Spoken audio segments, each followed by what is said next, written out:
Məhəmmədi də ən oldusu getdi ora, gördü bir dənə qız əcib oynur, yəni Pəri xanıma dedilər ki, sən gəlmişən bizim halayımız, oynamağımız, rəsmi rüsumatımız siz nə fərqi?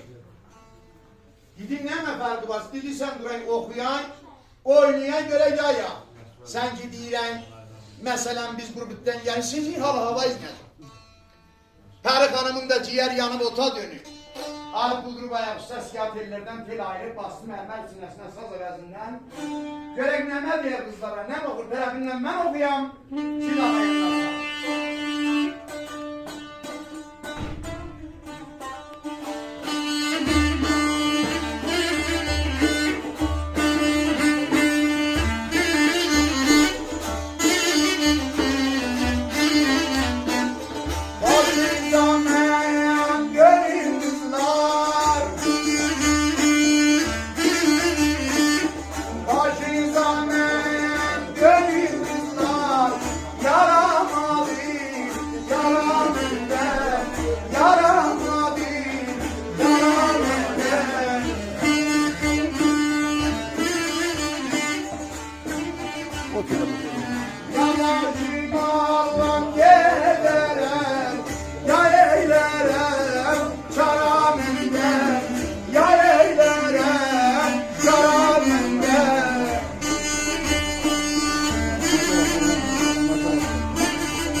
Aşırda mən görüm qızlar, yaramadım yara məndə.